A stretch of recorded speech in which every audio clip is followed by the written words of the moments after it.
Well, I have done all sorts of videos on what we do around the homestead, in the woods, out in the garden, but big reason why we're doing all of this, and an important aspect of the life of every human being, is food. Specifically breakfast, with 12 people in the family and now 14 in the household. Food is important to us, and breakfast especially. It's a good kickoff for the day. We tend to have kind of a up with the sun, down with the sun kind of sleep schedule. No late night shifts, or we don't really sleep in too much. So breakfast is very important for our family and has been for years. So something that we have done that we got into I think at least 10 years ago is something called porridge. It is a fermented oatmeal. Now that may sound bad, but it actually tastes fantastic. What you start with, well, you know what? Before I tell you the recipe, I really need to tell you why we did it and how we got started on it. Grains contain a fair amount of phytates and other enzyme inhibitors. The grain is a seed, and it is designed to stay in the ground intact until the right growing conditions come about. So it has many compounds in it that prevent it from breaking down.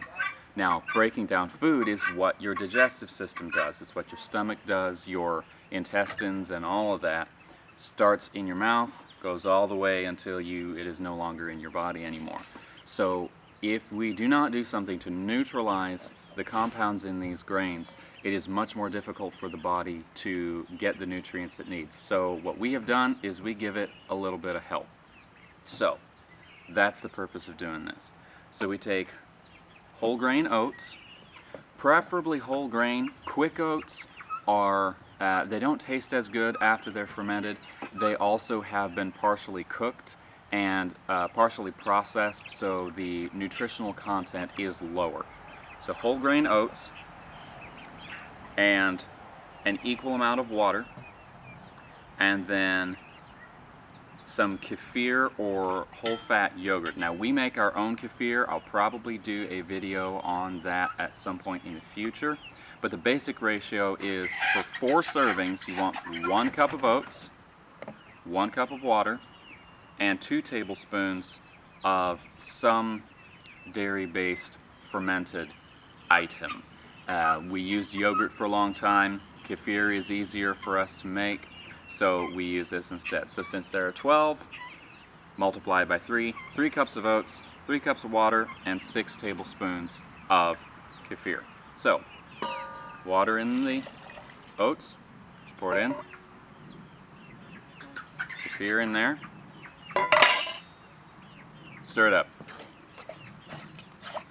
Just make sure it gets nice and mixed. That's it. Prep time's like 2 minutes. Last bit, we take a thin cloth, like a cheesecloth. The purpose of the cheesecloth, if it is too thick, oxygen won't get in. If it's not covered at all, bugs can get in. And to make sure the bugs don't get in, put this here. Now, I only gave a little bit of information on the fermentation, so let me elaborate a little bit more. Specifically why we use kefir or yogurt.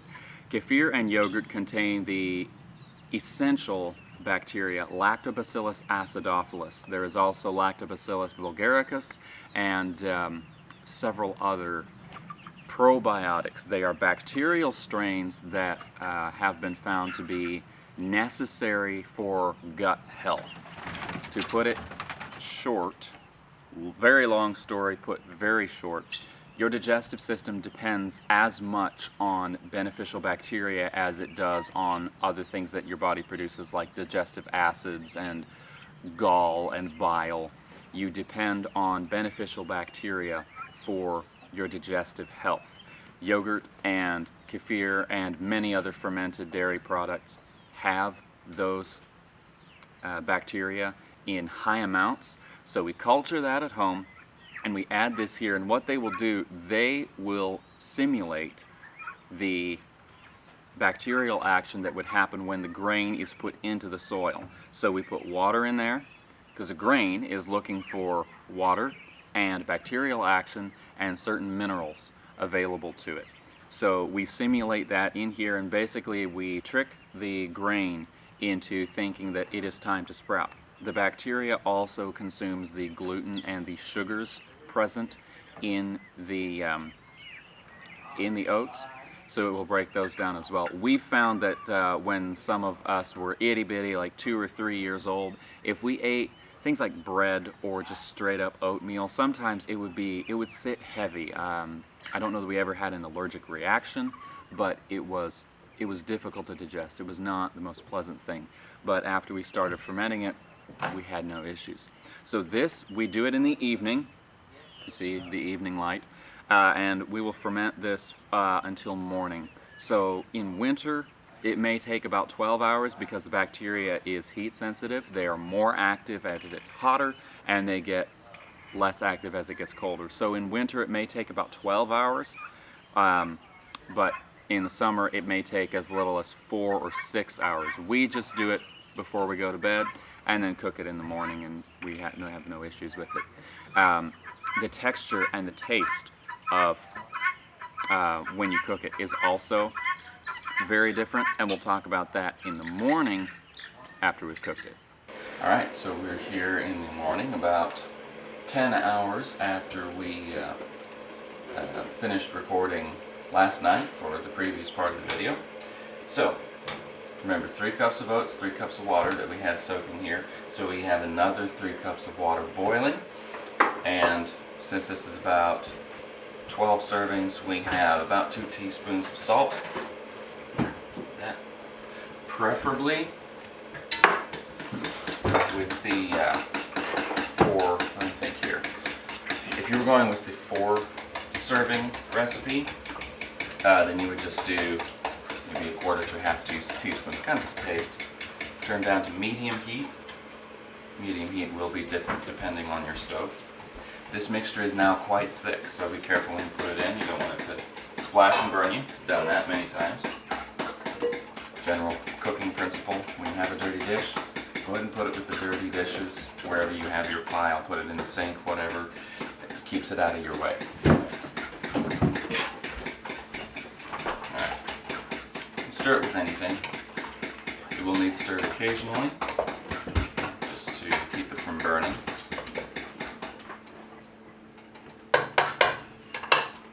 So we're going to cook this until it is thick enough that when I stir it, I can see the bottom of the pot.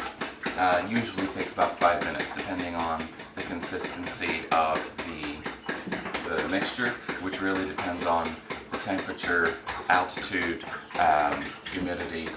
It has now become basically a living organism on its own, so it varies. As far as the salt, we prefer to use a coarse ground Celtic sea salt. Sea salt is superior to table salt because it has not had the trace minerals processed out of it. Table salt has also had, it's usually had dextrose added and been bleached, artificially bleached to make it white, because dextrose is kind of purple, and when they're mixed it becomes kind of this ugly gray slurry. So we much prefer sea salt, but if you're making your own food, you're winning. David the Good on the Survival Gardener channel, if you haven't checked that out, I would definitely recommend it. He talks about if you're growing your own food, you're winning. Well, if you're making food, you're already doing well. So just do what you can with what you got. Salt isn't dirty, so I'm just going to rinse this out.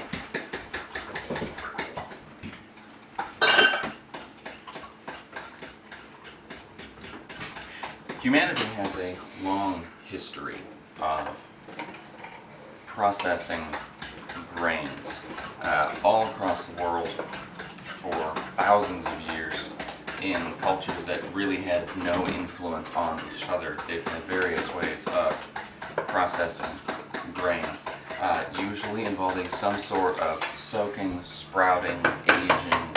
There's an Essene recipe, a religious sect in the Middle East around the time of Christ. They would take the whole grains, they would soak them in water for 3 days, leave them in the sun for 3 days, and then grind them before they made their bread. So all over the world, people have processed grains differently, but the same general concept of usually soaking it in water for a while before you consume it. So this will take a few more minutes, though by this time the oats have soaked up a whole lot of water and exuded kind of this milky, sticky substance, so that it creates a different texture than oatmeal. Oatmeal has kind of that wallpaper paste texture and taste. These will be creamier and more full, I guess. I do think that a cup of oats, after it has gone through this process, takes up more space than oatmeal. I personally find it to be more filling when it has been fermented in this process. I'm not sure what those compounds are. I would guess it's probably the fibers and bran and the basically whatever makes, if you've ever heard of oat milk, I've never had oat milk, but basically whatever makes oat milk that way, that's probably what this is. Alright. So one of my brothers is cooking eggs over here. We will have a video on that later. That is another staple of our breakfast that I learned to make probably 15 years ago, I think. So, got this here. But that would make the video too long if I tried to show you both of those. Stir, stir, stir. And I'm actually stirring this kind of to stay busy. You do not have to stir it this frequently. I mean, you can. I'm not sure if it changes the texture. Might be able to. So when this is done, it's going to have a, like I said, a thick, creamy texture and a slightly tangy taste because it has been fermented in a dairy product.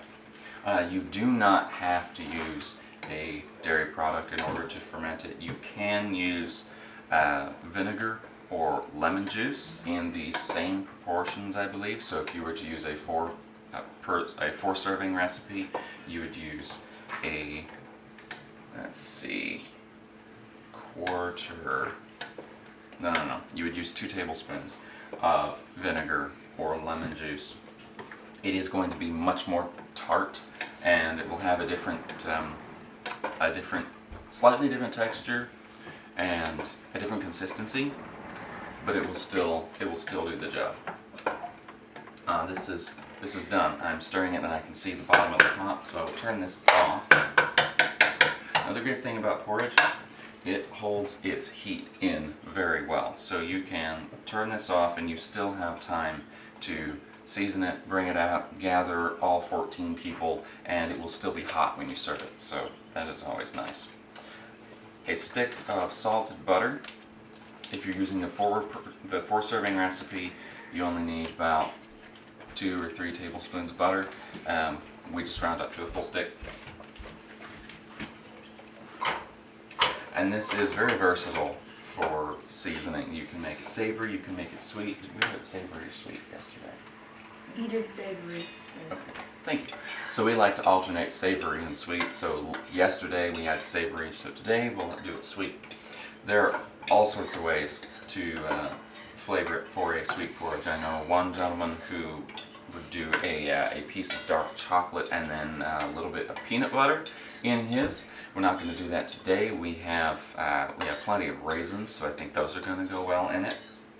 At one point don't remember exactly what was in it, but I looked up kind of like a sweet and spicy theme, so I had added golden raisins and chili flakes and curry, and I think there was some other things that I added to it. There was also lemon juice. Oh, and a little bit of lemon juice. Yeah, that really brings out the tart of it. But you could just add salt and pepper. You could take it straight. You can just drizzle maple syrup on it and add a little bit of cream. It is very versatile. So I'm going to serve this well, season it. Serve it. That's it.